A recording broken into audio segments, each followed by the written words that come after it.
Breaking news today. The vodka empire in the shadows, Vladimir Putin. The Crystal Distillery in the heart of Moscow is the crown jewel of the Russian liquor industry, despite the fact that there are dozens of vodka factories spread across Russia's 11 time zones.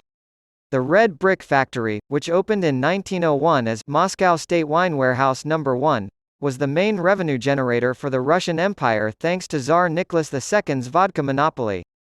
It was located just 2 miles due east of the Kremlin. Massive, extravagant palaces adorned with amber, gold, and jewels were largely constructed on the swollen livers and alcoholic poverty of the Russian peasantry.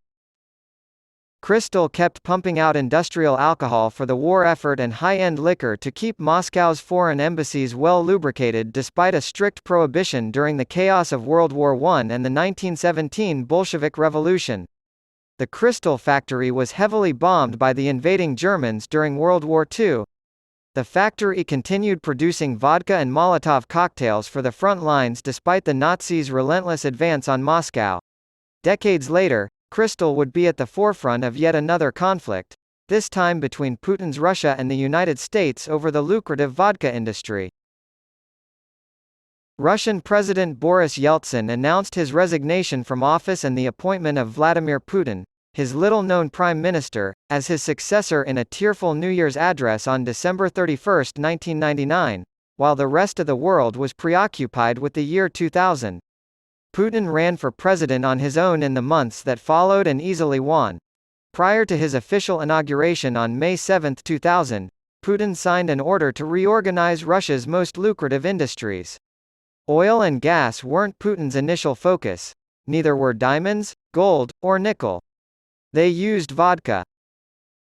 Putin took over the means of vodka production on that day, when he established a new company called Rosputprom, an acronym for Russian spirits industry.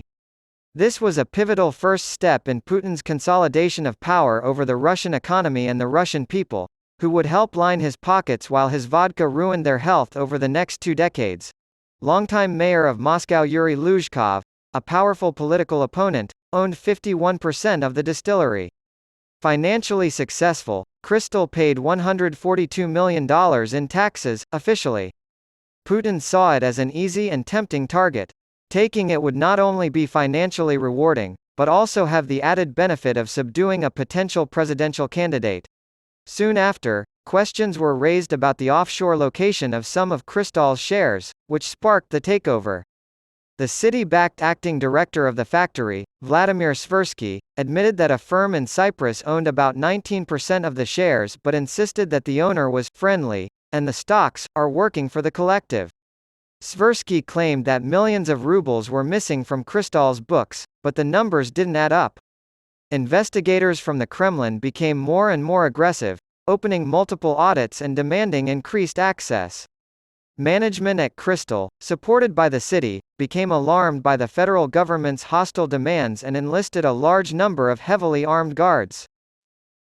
On August 4, 2000, the Russian Federal Tax Police Service swooped in with truckloads of Alaska 47-wielding troops to re-establish the state's control and install a new director, Alexander Romanov, who was approved by the Kremlin.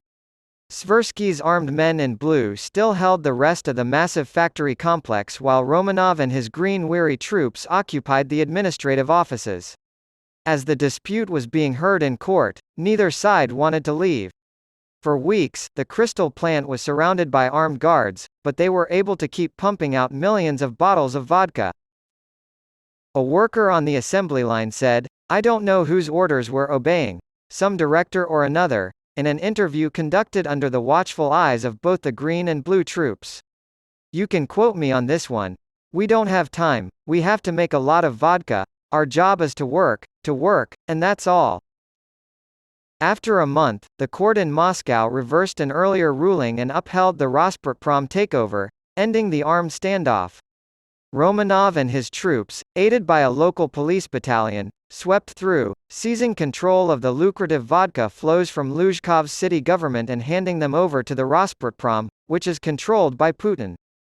Putin's would-be rivals, often powerful governors and mayors like Luzhkov, lost control of their regional budgets, as more than half of the tax revenue for them came from vodka sales. In the weeks that followed, with fewer fireworks. At the time, the media's coverage of the Crystal Standoff was mostly comical, as it brought together two of Russia's most grotesque stereotypes: vodka and crony capitalism.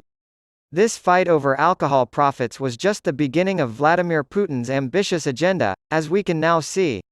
After 23 years in power, Putin has solidified cronyism and political authoritarianism in Russia. Leeching off state resources for personal enrichment isn't limited to the notorious oligarch class, as jailed opposition muckraker Alexei Navalny and intrepid Russian investigative journalists have showcased. Vladimir Putin is at the helm,